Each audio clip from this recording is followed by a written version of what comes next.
Olá a todos, aqui é o professor Luciano e na aula de hoje nós vamos dar sequência à nossa disciplina de controle de qualidade dos alimentos, né? E vamos abordar hoje um conceito que dá nome à disciplina, né? Que é a qualidade, certo? Então, é muito importante não só conhecer o conceito de qualidade, mas também para aplicá-lo, né, nas empresas, né, a fim de se otimizar o lucro, né, garantir aí uma competitividade, uma vez que as expectativas da clientela, né, elas então são atendidas ou em uma situação melhor e ideal, quando as necessidades da clientela elas são superadas. Então é importante a gente saber aí do que se trata a qualidade e a importância da qualidade na saúde, vamos dizer assim, da empresa, né? E também em relação à sua sobrevivência no mercado, ok? Para isso nós faremos aí um breve histórico, né, da qualidade, como ela evoluiu aí desde o final do século XIX, com a Revolução Industrial, até nos dias atuais, ok? Bom, antes da Revolução Industrial, o que se tinha era a produção de produtos ou de serviços, né, pelos chamados artesãos ou pelas cooperativas, pelas oficinas de artesãos, né? Então, se tinha aí todo o conhecimento acerca do produto ou do serviço, né? Quem o detinha, quem o planejava, era o próprio artesão, né? Então ele tinha aí a concepção do produto, do projeto, do planejamento, né? Ele tinha o domínio de todo o processo, ou seja, era ele que participava praticamente de todas as etapas de produção, né? Neste caso aqui, com os artesãos, era possível o atendimento das necessidades dos clientes, mas não que isso não exista hoje, mas isso a um nível individual, né? Então, os produtos eles eram ou tinham a possibilidade de serem customizados, né? Ou seja, feitos sob medida. E com o advento da Revolução Industrial, nós passamos então a perceber aí uma produção em larga escala, né? Então, o foco era no produto e não no processo, né? E tinha-se, não raramente, o chamado susto dimensional, em que não se tinha uma padronização, né? Principalmente aí por meio de gerenciamento de processo que hoje se tem em relação à produção. Então, o produto, né, por vezes ele tinha dimensões, né, e qualidades diferenciadas em relação, por exemplo, a comprimento, tamanho, volume, etc. Né? Bom, então, com o advento da Revolução Industrial, né, a gente tem aí um cenário totalmente diferente, né? E justamente leva esse nome porque muita coisa se modificou em relação aí à produção. Então, passou-se então a uma produção em larga escala, né? E com isso perdeu-se, né, a customização ou a possibilidade de se padronizar, né, produtos individualmente ou para cada cliente. Hoje o que se tem ou a partir dessa época, o que se teve, né, e hoje o que se tem é uma concepção, né, geral de um público ou de uma clientela alvo, né, para determinado produto, que isso é feito aí basicamente com pesquisa de mercado. E obviamente as empresas hoje têm que ter essa, e a gente vai ver que uma da, da qualidade, né, dos preceitos da qualidade é a empresa ter aí a capacidade de flexibilidade na sua produção para justamente atender rapidamente às demandas, ou melhor dizendo, às mudanças, né, das demandas que hoje surgem de forma muito mais rápida, né? Então, em relação à época do artesão, teve-se então uma modificação da customização para uma padronização, né?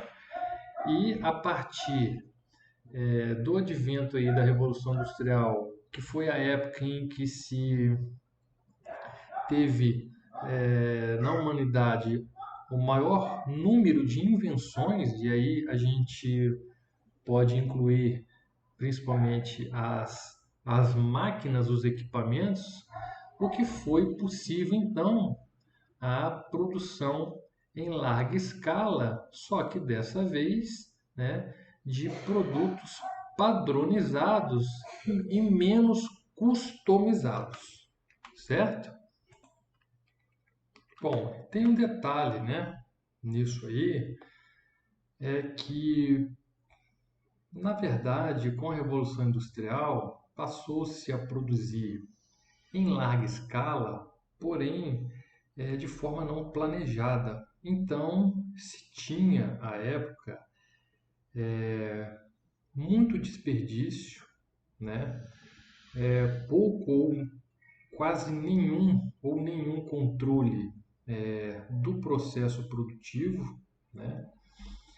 E a primeira contribuição, justamente pela verificação, né, dessa demanda, né, muito trabalho, inclusive a questão aí humana também foi muito questionado à época pelo a carga horária de trabalho, né, os dias de trabalho, horas de descanso, etc. Tudo isso que na verdade hoje a gente tem aí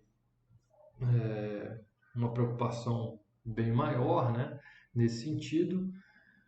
Mas a primeira contribuição, né, vamos dizer assim, científica foi de Frederick Taylor, né, que nós já abordamos a contribuição desse cientista em relação à administração, né, científica, a famosa administração científica de Taylor, né? Então, devido, né, a essa produção em larga escala, né, e sem ou com pouco controle, Taylor então instituiu, né, por meio aí de seus estudos, né, os estudos de tempos e movimentos, a inspeção da produção, né?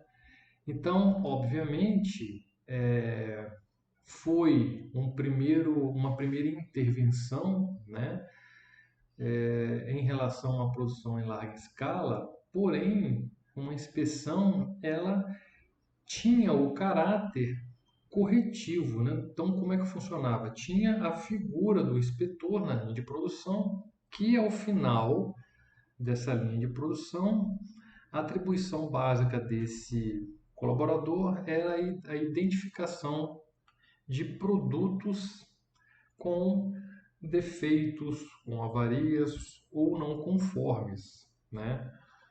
E, obviamente, na tentativa de melhorar a qualidade dos produtos vendidos. Só que essa produção de produtos defeituosos gerava muito desperdício, muito custo e, consequentemente, que foi a justificativa desses autores da época, né, a diminuição da lucratividade, uma vez que esse valor, né, da não qualidade, ou seja, do produto não conforme, ele era ou acabava por ser embutido no preço final, né? Então, isso também, de certa forma, era ruim, embora a época não tinha a competitividade de hoje, né? E com certeza com o passar do tempo, né? Com o passar dos anos,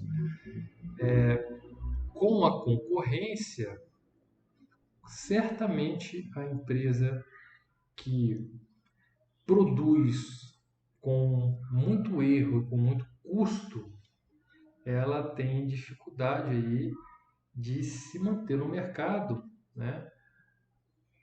Por não entregar, né, o que se tem aí, né, da premissa da alta qualidade ao menor preço possível. Não significa ser barato isso, mas ao menor preço possível.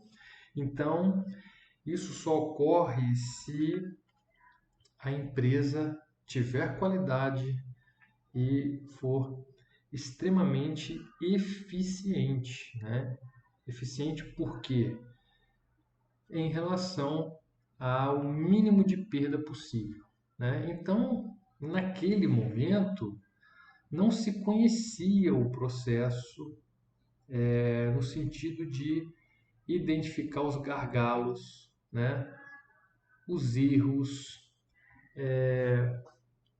os defeitos. O que se tinha era uma ação corretiva de identificar o defeito após, obviamente, ocorrido, né? E na década de 20, né, o Walter Stewart, de fato, ele teve uma contribuição aí que mudou a qualidade, né, o conceito de qualidade, principalmente nas indústrias, né, em relação ao controle do processo produtivo, quando ele propôs, né, o controle da produção por meio de gráficos, né? Então, era uma inspeção, né, realizada aí, mas já com um caráter mais científico, a fim de se conhecer aí os números da produção, né? Então, foi através de Stewart que se desenvolveu aí, ele desenvolveu a ferramenta que hoje é muito conhecida e utilizada, né, até nos dias atuais, que é a carta de controle, né, em que, por meio de uma amostragem adequada, se faz então aí a leitura daquela variável da qualidade que se pretende, seja peso, seja comprimento, né? Seja alguma medida ou até mesmo, né, a presença ou não de defeitos ou o números de defeitos em um produto, né? Então foi Stewart que, com esses gráficos de controle, né, abriu aí um divisor de águas em relação à qualidade, tá, nas empresas. Também, além do controle estatístico de processo, né, sugerido por Stewart, ele também desenvolveu o método PDCA, né, que é um método em que a gente garante a qualidade, né, por meio de uma melhoria contínua e com um caráter preventivo e agora não mais corretivo, né? Então, a partir de 30, com essa ideia inicial de Stewart e com todo o desenvolvimento que ele fez, né? Ele era engenheiro, físico, matemático. Ele então contribuiu de forma substancial para a qualidade da produção, principalmente da indústria, com a implantação do controle estatístico de processo, ok? Que tudo isso ele fez esses cálculos e também já nos ofereceu, já naquela época, né, o que seria o ideal para se alcançar aí bons resultados. Então, a primeira coisa é a necessidade aí de realizar uma amostragem adequada, ou seja, uma amostragem que seja representativa, né? Seja na quantidade de amostras, né, de fato, e também de situações da produção que refletiam ou que refletem a, a mesma condição de produção, né? Para que se consiga então identificar as anormalidades dos processos, ok? E obviamente ele desenvolveu esse controle estatístico de processo de forma que o operador fosse capaz, né, de entender esses gráficos, né, e também de interpretá-los. Então, foi a partir da década de 20 que se iniciou aí um controle mais científico do processo produtivo, no sentido aí de garantir a padronização e a qualidade. O que é a qualidade dentre outros tantos conceitos que ela tem que nós veremos a seguir? A qualidade, ela então pode ser resumida em relação a um processo produtivo, é a capacidade da empresa de produzir com a menor variabilidade ao longo do tempo, né? Então, variabilidade descontrolada, ela é sinônimo de não qualidade. Variabilidade zero não existe. Existe uma variabilidade mínima aceitável, que esta sim é compatível com a qualidade e é também a garantia da qualidade. Bom, um breve histórico. No pós-guerra, né,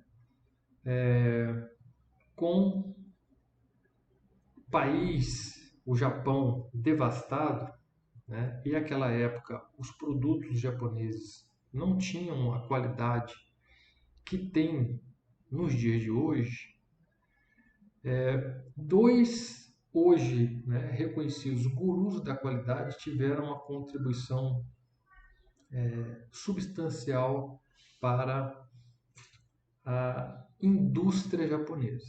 né? Então, Deming e Juran foram dois profissionais da qualidade que, em um mutirão, vamos dizer assim, para contribuir para reerguer o Japão, né, foram então auxiliar nesse sentido, né?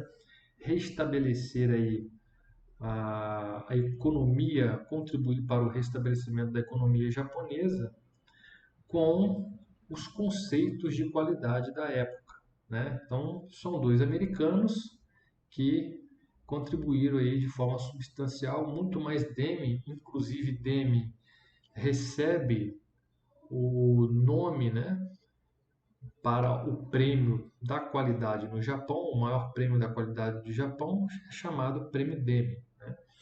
Então, Deming influenciou aí substancialmente o modelo japonês de qualidade, né? Então, trazendo aí lá de Stewart, né, disseminando, que na verdade Deming ele é aí um sucessor de Stewart, né? Trabalhou inclusive com Stewart e disseminou não só o controle estatístico de processo, mas também o método PDCA, ok? E como o japonês é muito disciplinado, não só aprendeu, né, bem a lição, que a partir da década de 50 já estava aí liderando, por exemplo, a, o mercado de automóveis, né? Então, a contribuição japonesa por Deming é a seguinte, né? O legado dele foi a participação dos trabalhadores e da alta gerência para a gestão da qualidade. Então, essa concepção de Deming, que embora seja americano, e os americanos naquela época não acreditavam que os colaboradores teriam um papel fundamental para a qualidade, né? Deming então pregou isso no Japão e o Japão usou isso como uma filosofia, né? Então, de fato, hoje nós sabemos que não é possível a qualidade ela ser entendida somente ao nível da alta administração ou somente ao nível da operação, né?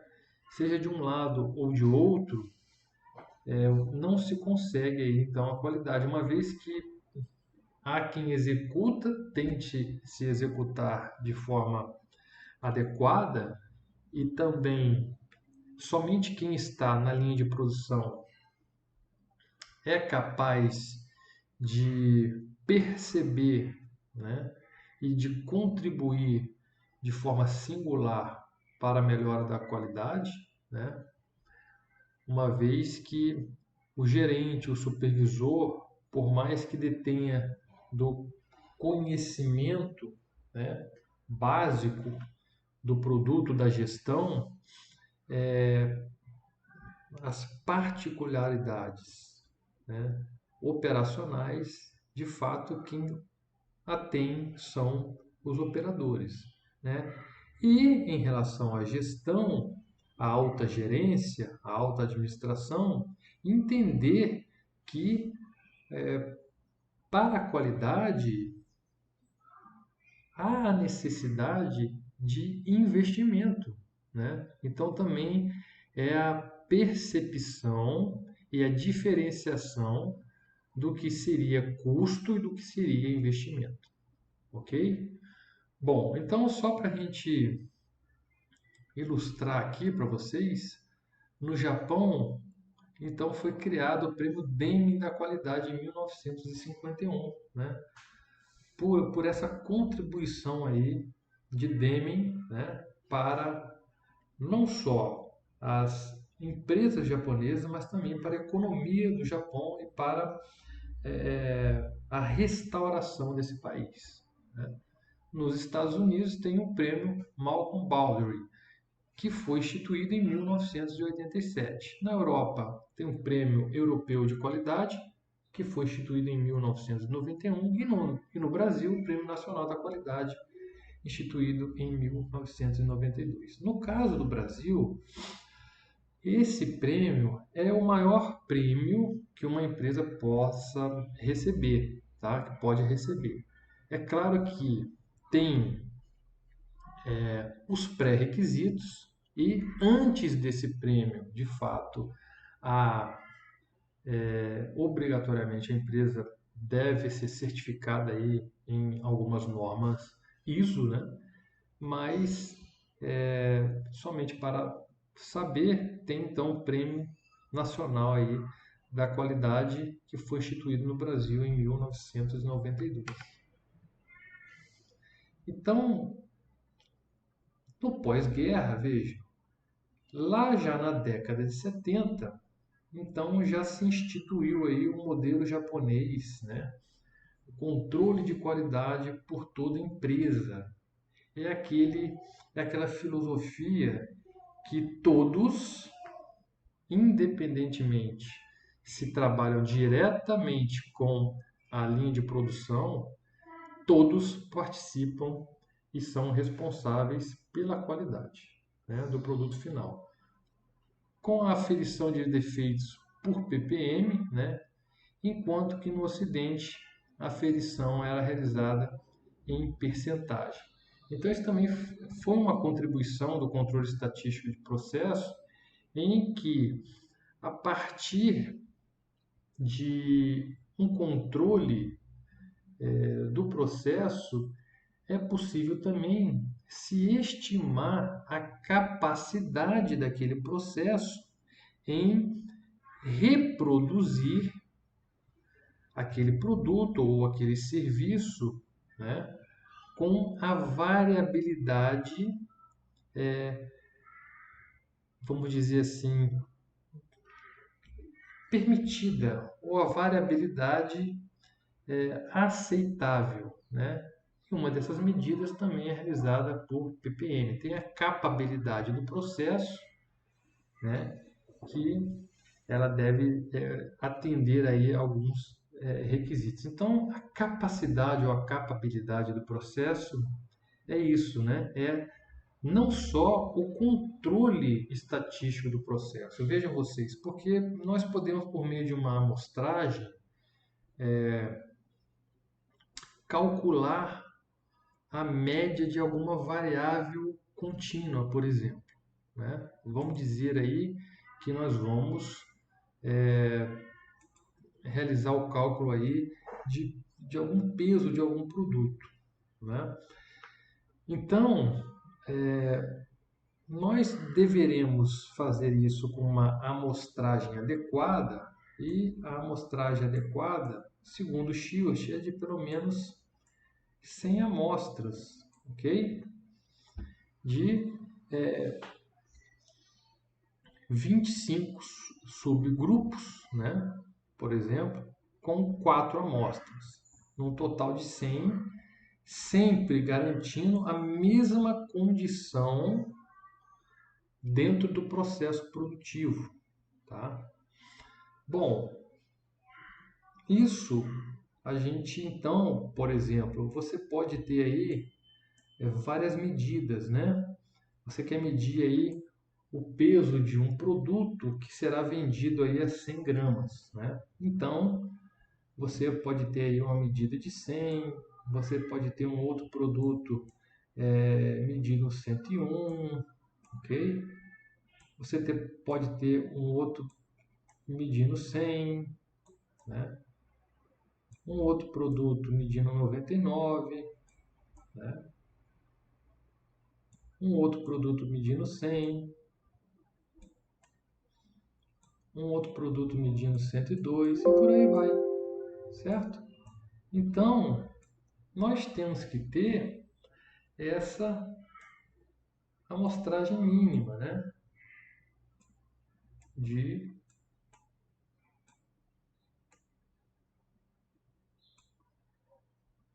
4 amostras com subgrupos aqui, né?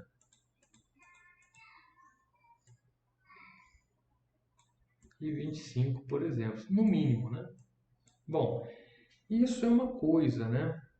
E aí, o que se faz? A gente também já comentou que a carta controle é uma ferramenta da qualidade, certo? Então, a partir daí, o que seria o controle estatístico do processo, né? Seria aí, então, plotar em um gráfico, né, os limites de controle, né? Então, se nós estamos, por exemplo, nós avaliando aqui a média, né, de uma variável contínua, que seria o peso, nós admitimos aí, em relação a, segundo, né, o, o teorema da tendência central, né, dos dados, então nós iríamos admitir aí que há 3 desvios padrão, né, para mais ou para menos, né? Aqui é um sigma, né? 3 desvios padrão. Então nós teríamos da média, né, que é o limite médio, ok?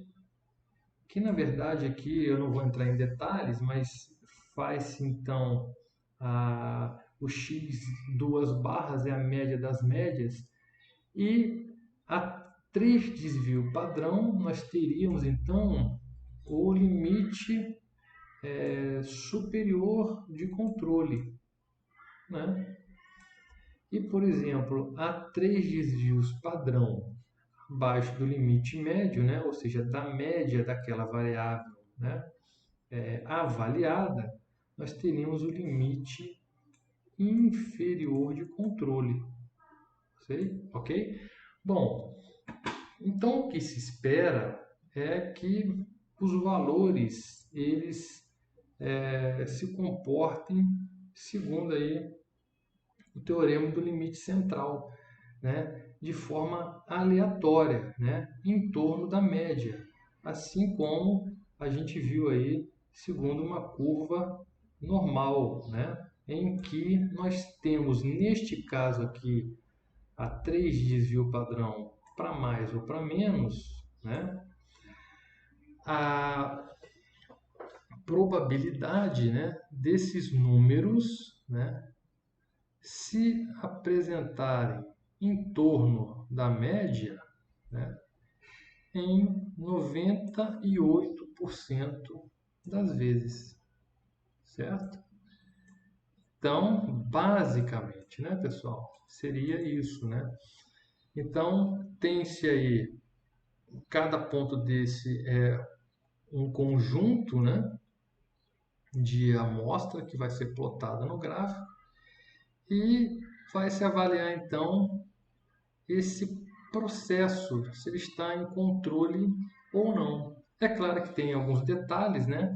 Essa aleatoriedade significa então que 98%, né, desses dados eles estarão aí em torno da média, ou seja, há 3 desvios padrão para mais e para menos. Então, qualquer ponto fora, né, por exemplo, que a gente possa, em uma determinada amostragem, né, a gente pode ter um ponto assim, né? A gente pode ter um ponto assim, um ponto assim, um ponto assim. Então veja que a gente já percebe, né, alguns pontos fora de controle, ok? Alguns comportamentos aqui fora de controle, ou seja, nesses 2 pontos, a média do peso, né, passou então do limite superior de controle. Então, essa plotagem ela deve ser diária, né, até que se garanta aí a capacidade do processo, que é um momento aí mais à frente, mais avançado, mas o que é importante disso tudo é de identificar esse dia, né? Porque na verdade é a avaliação aí do processo ao longo do tempo, né? Então a gente precisa medir aí a capacidade do processo, né? Ao longo do tempo. Então o que que ocorreu nesse ponto aqui, nesse dia aqui, para que essa média então tivesse fora do controle, né, do processo? O que que ocorreu, né? Então, pessoal, a variabilidade ela é natural à vida, né? E, obviamente, natural ao processo. O que a gente tem que entender é se essa variabilidade aqui ela é do processo ou ela é uma variabilidade de causa especial. O que que houve aqui nesse ponto, por exemplo? Mudou algum funcionário, o funcionário não está bem treinado, um equipamento está descalibrado, o fornecedor entregou uma matéria-prima de qualidade inferior. Então, essa é a ideia básica do controle estatístico do processo, tá? Então, sendo uma causa especial, né, não sendo uma causa comum, né, própria da variação, o engenheiro, né, da produção, o gestor da qualidade, é possível então tentar em loco, ou de repente a causa não é só em loco, né, identificar aquela causa e rapidamente, né, fazer a ação corretiva. Então veja que o controle estatístico de processo ele anda junto também com o PDCA, né? O que que deu causa àquilo e fazer a correção e o replanejamento, né? Um planejamento novo aí para a nova rodada do ciclo, ok? Então, basicamente é isso. É claro que as empresas podem trabalhar com desvios padrão maior ou menor. É claro que não é aqui o escopo da aula entrar nesse detalhe, mas tem outras situações, tem alguns pormenores que aí, se a gente for, né, entrando mais a fundo, a gente também vai entender que nem todo ponto fora, né, dos limites, seja do limite inferior ou superior, ele também vai significar um processo fora de controle. Vamos dar um exemplo aqui que a gente acabou de falar. O padrão 3 sigma, então, é o padrão proposto por Shewhart, né? Segundo o teorema do limite central, é aquele em que se garante aí que os dados daquela amostra, né, uma vez que se comportam segundo uma distribuição normal, ele e se não tiver alguma causa especial de variação, certo? Então, 98% das vezes, arredondando, né, os, os valores, né, se você tem um padrão de produção, eles estarão aí nesse intervalo aqui, certo? Bom, mas não é só isso. A aleatoriedade, ela mostra isso aqui, né? Isso é um comportamento aleatório.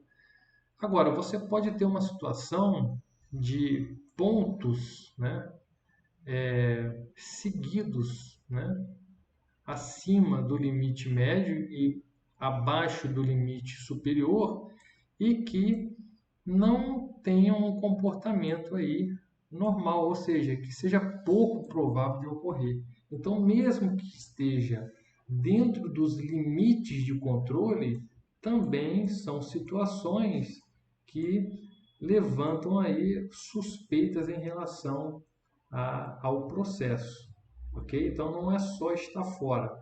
O contrário também é verdadeiro, e nós podemos também ter um ponto fora, né? Mesmo o processo estando sob controle. Como que seria isso? É o seguinte, se nós vimos que há 3 desvio padrão para mais e há 3 desvio padrão para menos, nós não temos 100% das vezes que os números irão se comportar dentro desse intervalo, né? Ou vão estar dentro desse intervalo. Ocorre, então, que em um percentual, né, de 0,27%, né, esse ponto vai cair fora do controle, né? Seja aqui, ou seja no superior ou no inferior. E isso não ser determinante para um controle, um processo fora de controle.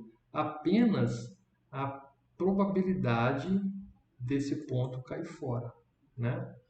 Bom, então a cada 370 amostra, mesmo o processo estando em controle, tem a probabilidade de ocorrer ele fora. Então tem que entender isso, se de repente aquele ponto que ocorreu fora não seria, né, esta probabilidade aqui. O que não pode é porque um ponto fora, né, aqui eu exagerei muito para cima, mas logo ele retorna aqui ao comportamento aleatório, né?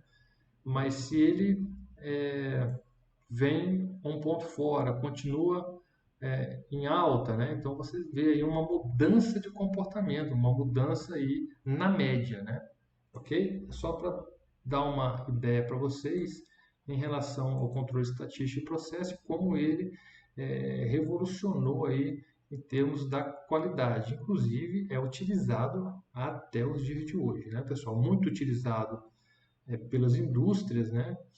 E é um campo aí de atuação de aplicação dessa ferramenta. Então, essa carta controle que acabamos de mostrar aqui é uma ferramenta da qualidade, né? Então, a gente usa muitas ferramentas da qualidade, ok? Para interpretar os dados. A gente utiliza, por exemplo, histogramas, né? Por exemplo, nós temos aí, vamos gerar aí muitos valores, né? E aí a gente coloca tudo numa tabela, né?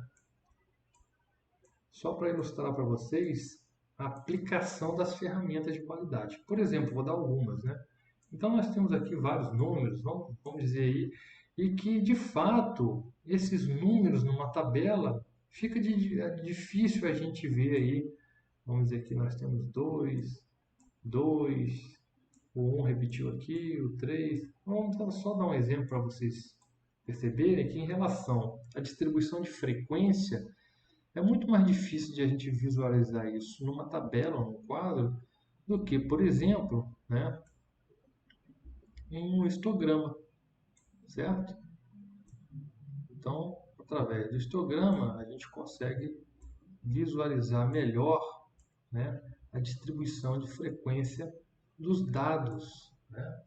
Então, aquele 2 lá, vamos dar um exemplo aqui, ó. Então ele teve aí uma frequência maior. Então a ferramenta, tem várias ferramentas da qualidade que é justamente para isso, para facilitar a visualização e a interpretação dos dados, certo?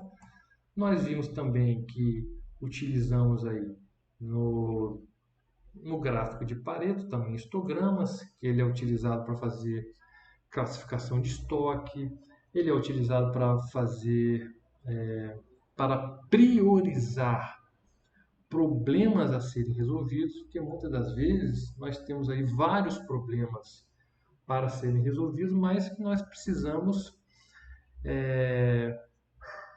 de repente por motivos financeiros, operacionais, priorizá-los. E a classificação de Pareto é uma ferramenta que a gente pode utilizar, tá? Assim como a gente utilizou para classificação de estoque, a gente pode fazer para classificação de cliente, né? E por aí vai. Nós temos também a ferramenta, nós veremos a seguir, que foi idealizada por Kaoru Ishikawa, que é chamada também de espinho de peixe, que é a ferramenta utilizada para se identificar a causa de um problema, né? E que também se utiliza para isso, né, junto ao grupo de colaboradores, métodos como o brainstorm, né, de colocar a participar os colaboradores na tentativa aí de se identificar causas de problemas, né? Então, ele é uma forma bem didática, né? Que ele é chamado de espinho de peixe. Geralmente você tem 6 causas básicas, né, para um efeito. Então, isso aí também é uma ferramenta, né, da qualidade. Ok, pessoal? Então, dando seguimento, tá? Na década, então, de 80, né, mais precisamente em 1987, então, um grupo aí, né, uma rede aí, né, uma ONG, né, desenvolveu aí normas de caráter voluntário, não é obrigatório. Todos nós sabemos que as ISO, elas são então voluntárias no sentido de o que? Se estabelecer uma padronização a nível mundial, o que facilita o mercado da importação. A grosso modo, o que seria isso? Eu vou produzir aí uma lâmpada, então veja a dificuldade e também a incapacidade de expandir o meu mercado se eu não seguir uma padronização, por exemplo, em relação ao soquete dessa lâmpada, né? Então, se eu faço em um padrão aí que a legislação do meu país permita, né? Isso eu estou dando um exemplo que é universal, né? Então, se você faz um soquete diferenciado, por exemplo, em outro país, assim como tomada, você perde então a possibilidade, né, e a oportunidade de expandir o seu mercado. Isso é só um exemplo, mas a ISO, como é de caráter voluntário, ela é pré-requisito, né, como a gente mencionou há pouco, para se candidatar aí a empresa ao Prêmio Nacional da Qualidade, né? Então, nós temos várias ISO, né, da qualidade que trata de diversos assuntos, né? Que nada mais é do que métodos padronizados, né, de rotina, a fim de se alcançar, né, e de se garantir a padronização. A empresa que recebe essa certificação ISO, seja ela qual for, né, e a empresa que no caso aqui, representa então a ISO no Brasil é o Inmetro, né? Essa empresa então tem esse certificado, essa certificação por 3 anos e ela pode vir a perder caso ela não comprove a sua manutenção, ok? E a gestão da qualidade moderna, né? Que é o resgate de alguns atributos da época artesanal, que é essa proximidade ao cliente e uma maior customização, né? E isso também foi, logo, lógico que as empresas também tiveram que aprender muito isso na prática, né? De como medir agora a, os anseios, os desejos, as necessidades dos clientes, de uma vez que eles são vistos aí como hoje um público-alvo, né? Muito grande, muito disperso. Então você também tem ferramentas aí em relação a esse conhecimento, como as pesquisas de satisfação, né? Não só isso, né? A atenção aí em relação às tendências de mercado, de moda e etc. Ok? Bom, Então, o programa Seis Sigma, surgido em 1980 e popularizado no início do século XXI, que é o uso sistemático das ferramentas estatísticas com as seguintes etapas, né? Vejam que são variantes do PDCA, né? Que é definir, medir, analisar, melhorar e controlar. É o DMAIC, ok? E o Seis Sigma, juntamente com o ciclo PDCA, que a gente acabou de fazer um exemplo, né? Nada mais é que o controle estatístico do processo, né? Estabelecendo-se aí a média, né?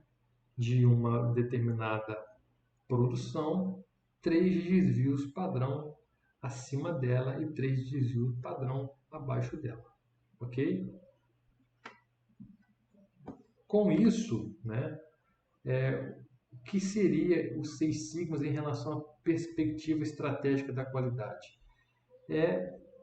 A perspectiva estratégica, pessoal, nada mais é do que a sobrevivência a longo prazo da empresa, né? Ou seja, a empresa precisa primeiro entender o que ela tem que vender, ou seja, o que o cliente necessita, e depois disso garantir qualidade, que nós vamos ver aí que a qualidade tem vários preceitos, né? Não é só especificação, mas é um deles. Inclusive, entra-se numa questão legal, né? A especificação ela deve ser atendida, muitas vezes por força de lei ou por força de algum contrato particular. Então, se você vende algo, né, com a um determinado tamanho, a um determinado peso, você tem que garantir que isso esteja ocorrendo para que o direito do consumidor não seja ferido, mas também para que o seu lucro também não seja diminuído, ou seja, que o seu desperdício não seja aumentado. Vejam vocês, por isso que é importante o controle estatístico do processo. Se eu vendo um biscoito com 100 gramas, né, eu preciso entender a capacidade do meu processo e como ele está variando ao longo do tempo, né? Quais são os seus pontos críticos, ok? De forma que eu, segundo a legislação, ok? E a, a própria a própria possibilidade matemática, se eu estou vendendo o correto, né? Então isso tem fiscalização em relação a isso, né? Ou seja, 99 gramas, se eu vendo um biscoito, será que eu estou descumprindo a lei? Então, obviamente, tem-se aí uma permissão, né, com base na matemática, no desvio padrão, no tamanho da amostra, né, realizada, etc. Então eu tenho que garantir isso, né? Que o mínimo seja representativo daquilo que eu vendo e que se eu vendo uma quantidade maior, se está dentro dessa variação ou se não, ou se eu já estou tendo prejuízo, né? Ou seja, eu estou dando ao consumidor algo que não está sendo cobrado, né? Então, o controle estatístico é extremamente importante para isso, ok? Não se fere de um lado o direito do consumidor e também não se compromete a margem de lucro da empresa por razão aí de desperdícios, ok? Então, a partir daí se mede a capacidade do processo, ok, pessoal? Então, nós temos a gestão integrada, né? dos sistemas de qualidade e das normas de sustentabilidade, que são as ISO, né? A ISO 9000 inicialmente, hoje nós temos aí a ISO 9000 já 2015, que trata aí da qualidade, a ISO 14000, que trata aí de aspectos sustentáveis em relação ao meio ambiente, né? A ISO 26000 de responsabilidade social e algumas outras normas, né? Como a OHSAS, OHSAS 18.000, que trata aí da saúde e segurança do trabalho. Nós vimos também essas ISO, né? O cumprimento dessas ISOs na relação daquela pirâmide da qualidade, né? Que são pré-requisitos para se alcançar a maior certificação, que é o Prêmio Nacional da Qualidade, ok?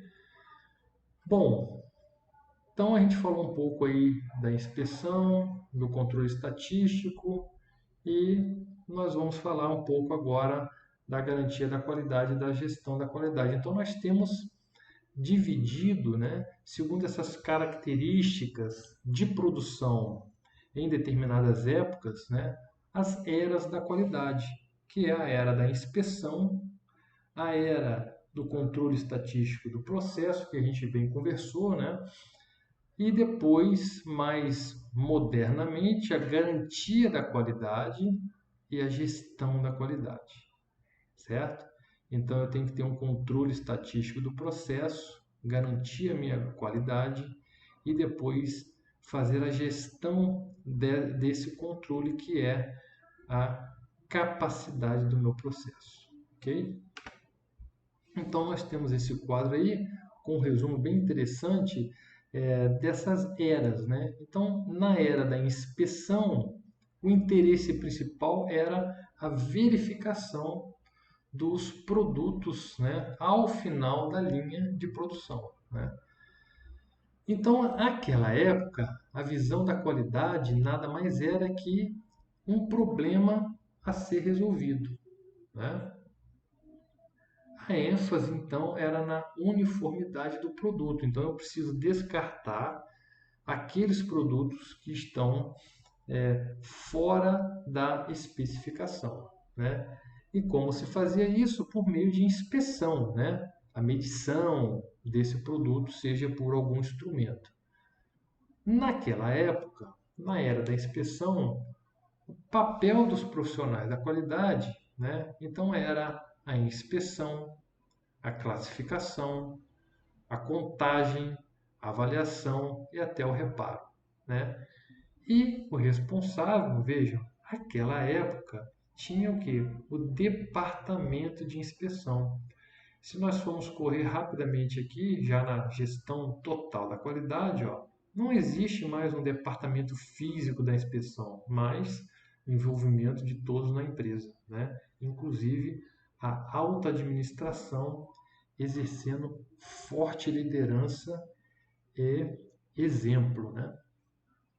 Então, na era do controle estatístico do processo, que a gente viu que se iniciou na década de 20 com o Walter Shewhart e ela foi sedimentada na década de 30, o principal interesse já não era a verificação, mas sim o controle, né? Aqui já tinha a preocupação com a diminuição do desperdício, né? Já tinha um caráter mais preventivo, né? De qualquer forma, uma visão ainda de um problema a ser resolvido.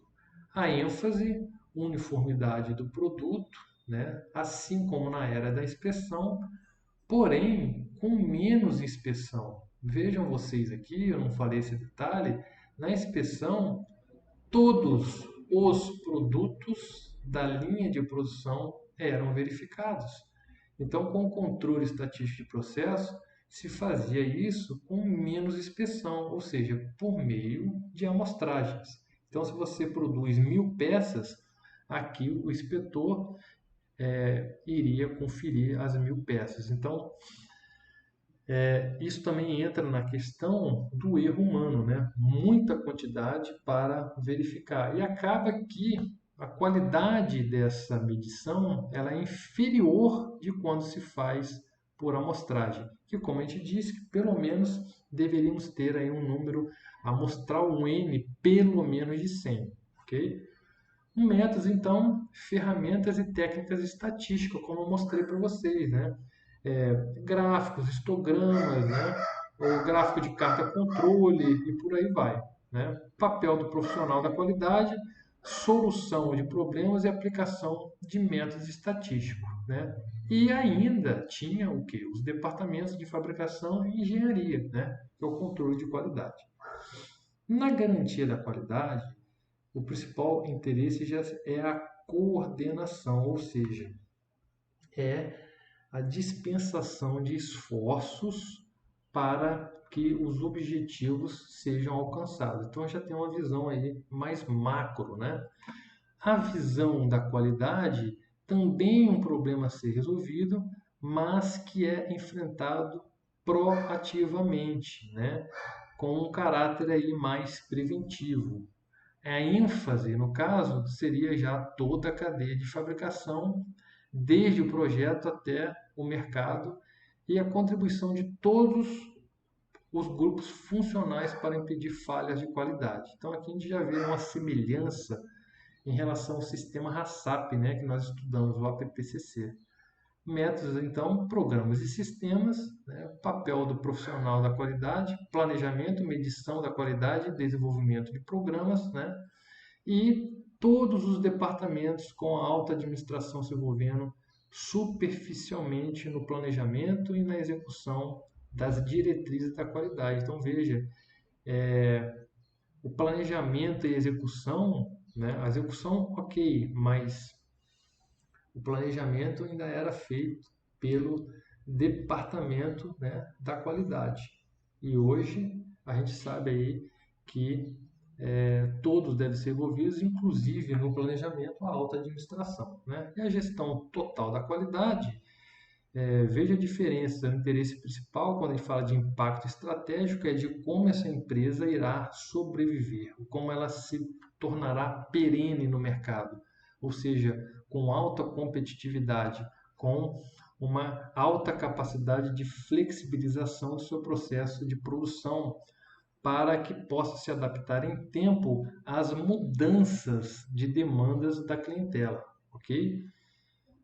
A visão da qualidade, uma oportunidade de diferenciação da concorrência, ou seja, para aumentar a sua competitividade, ênfase às necessidades do mercado e do cliente, né?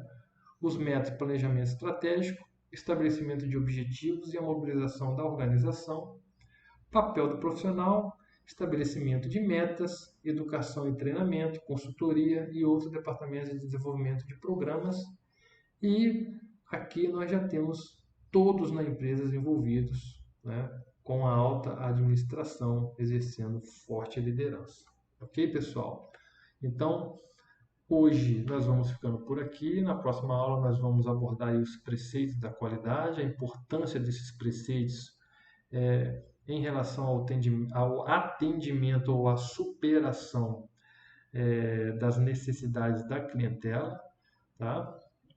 E vamos falar aí um pouco mais de qualidade, apresentar os gurus da qualidade e a contribuição de cada um deles, né, para a qualidade no mundo, ok? Eu espero que todos tenham aprendido. Estudem bastante. Qualquer coisa, estamos à disposição e até a próxima aula.